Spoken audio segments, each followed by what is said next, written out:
They came like shadows from the east, fierce, unstoppable, and destined to change the fate of Islam forever. This is the past unearthed. Don't forget to subscribe. It was the beginning of the 13th century, a world divided by kingdoms, faiths, and power. In the endless grasslands of Central Asia, among windswept mountains and freezing rivers, a child was born who would shake the world to its core. His name was Temüjin, the man history remembers as Genghis Khan. He was not born into glory. His father was poisoned when he was still a boy. His family abandoned, betrayed, and left to die in the wilderness. But from that harsh life came a strength no one could match. Temüjin united the scattered tribes of Mongolia under one banner, the great Mongol nation. He promised them a destiny: conquer the world that defied us. By 1206, Genghis Khan was master of the steppes. His army was unlike any other, fast, organized, disciplined, and merciless. Each soldier carried bows that could pierce armor and horses that could ride hundreds of miles without rest. They had no cities, no fortresses, and no borders. Their empire was the wind itself.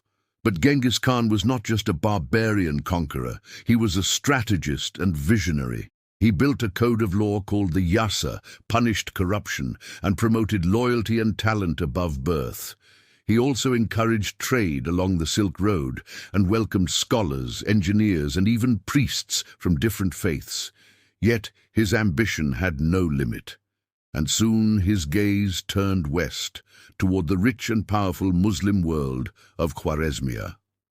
The Khwarezmian Empire stretched from Iran to Central Asia, a prosperous land of merchants, scholars, and mosques.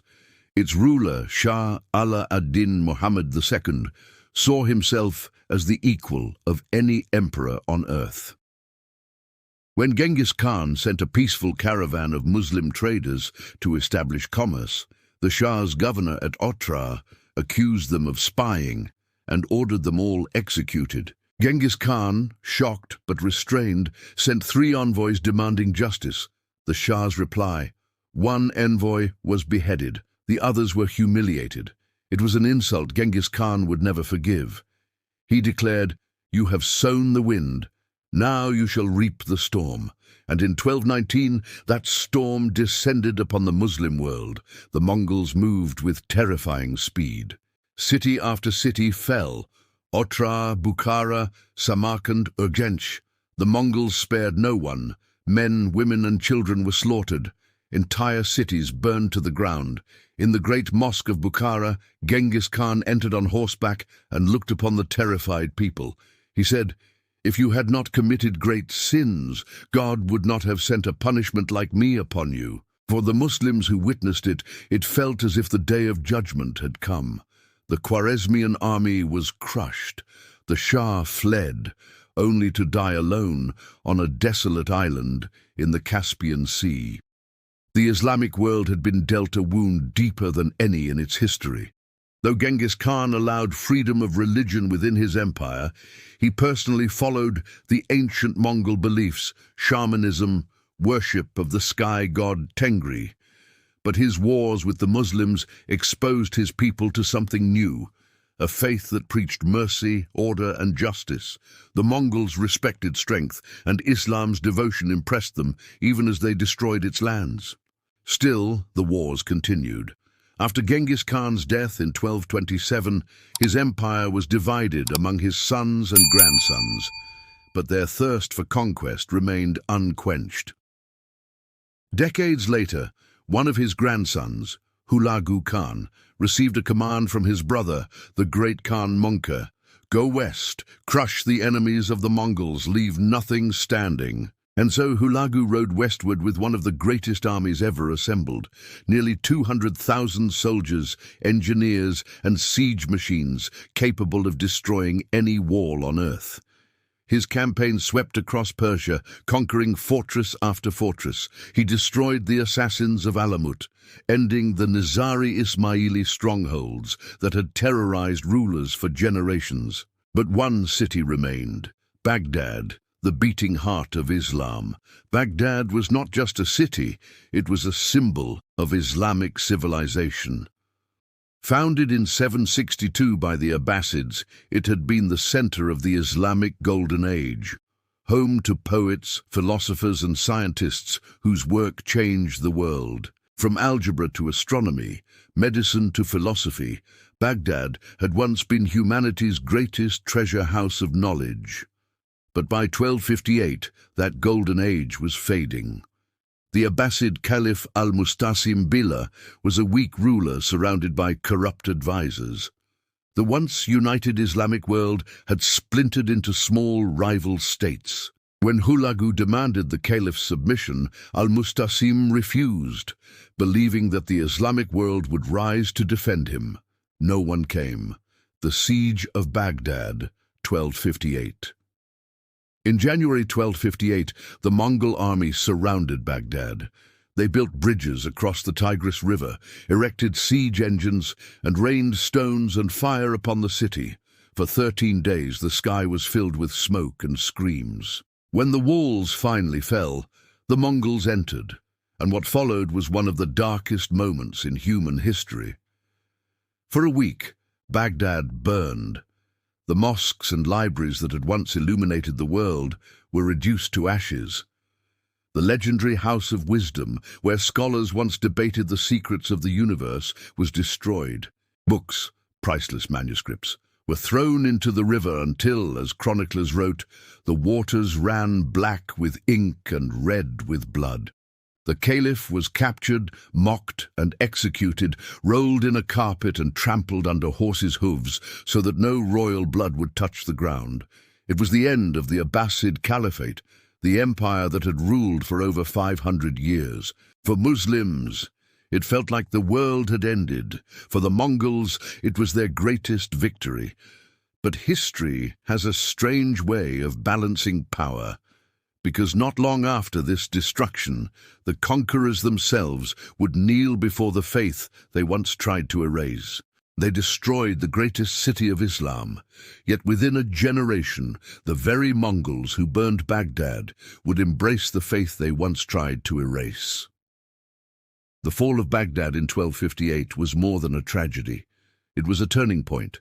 The Islamic world lay in ruins, its people scattered, its cities smouldering, and its scholars mourning the loss of centuries of knowledge. Yet within the same empire that had destroyed it, seeds of transformation were quietly taking root. After Baghdad, Hulagu Khan established the Ilkhanate, a Mongol state encompassing Persia, Iraq, and parts of Anatolia. Although Hulagu himself remained a follower of traditional Mongol beliefs, he ruled with pragmatism. He allowed Christians, Buddhists, and Muslims to live under his rule, tolerating different religions. His advisors and wife, Doks Khatun, were Christian, which influenced his court but did not stop him from learning about Islam. Meanwhile, Persian scholars, Sufi mystics, and administrators remained in his court, guiding him on governance and diplomacy. The Mongols, who had once valued only power and conquest, were now exposed to a system of faith that emphasized justice, moral order, and devotion. Even before the Ilkhanate fully stabilized, Berke Khan, ruler of the Golden Horde in the northwest, embraced Islam. Berke, a grandson of Genghis Khan, encountered Muslim merchants and scholars along the Silk Road. He was captivated by the discipline, charity, and spiritual depth of Islam. He wrote, "After knowing the true God, I can no longer worship fire or idols." Berke's conversion had political consequences. When he learned that Hulagu had destroyed Baghdad, he was outraged. "He has desecrated the house of God. I shall avenge it." This led to the first Mongol civil war based on faith, Berke as Muslim Mongols against Hulagu as pagan, Christian-influenced Mongols. It was a historic moment. The unstoppable army of the Mongols, once united by conquest, was now divided by religion. Over the next decades, more Mongols embraced Islam. Ghazan Khan, ruling the Ilkhanate from 1295, became a pivotal figure. A descendant of Hulagu, Ghazan studied Islam deeply and declared it the state religion of his empire. He took the name Mahmud Ghazan and enacted reforms inspired by Islamic principles, ending idol worship, building mosques and madrasas, encouraging justice and fairness in taxation. Under Ghazan's rule, Persia began to recover. Cities were rebuilt, trade routes reopened, scholars and poets returned. The empire, once known for destruction, now became a center of cultural revival. The Mongols didn't just adopt Islam superficially. They were drawn to the mystical side, the Sufis. Sufi teachers emphasized humility, devotion, and inner transformation, values that resonated with Mongol warriors who had grown tired of endless conquest. Mongol leaders began sponsoring Sufi orders, building khanqahs, and inviting scholars to teach their people. This spiritual embrace transformed not only the rulers, but also the common soldiers who had once ridden with swords and arrows, but now knelt in prayer. By the 14th century, Islam had spread deeply among Mongol territories. Central Asia, Chagatai Khanate became predominantly Muslim. Persia, Ilkhanate thrived under Islamic rule. South Asia, the foundation was laid for the Mughal Empire, blending Mongol lineage with Islamic civilization.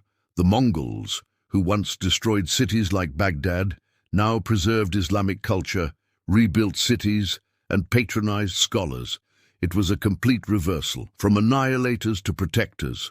Historians have debated the reasons for centuries. Some argue it was political. Islam offered legitimacy to rule over a predominantly Muslim population. Others see spiritual awakening. Mongols had conquered the world but sought meaning beyond power.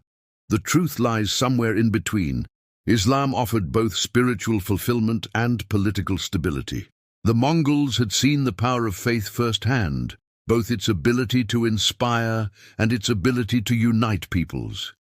They had conquered with the sword, but learned to rule with justice and devotion. The conversion of the Mongols had far-reaching consequences. Islam spread deeper into Central Asia and Persia.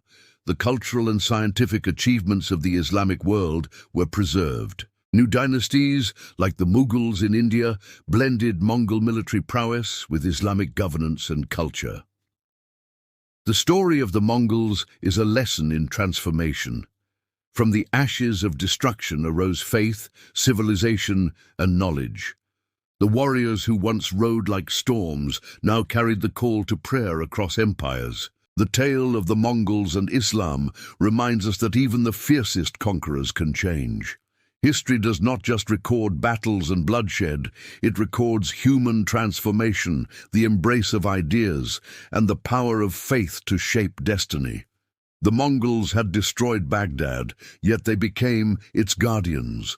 They had ridden to kill and conquer, yet they learned to build and preserve.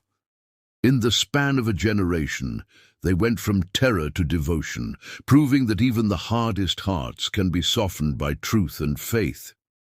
The story of the Mongols and Islam is not just a tale of conquest, it is a story of redemption, of faith overcoming fear, and of history's unexpected turns. This is The Past Unearthed. Subscribe for more untold histories of our world.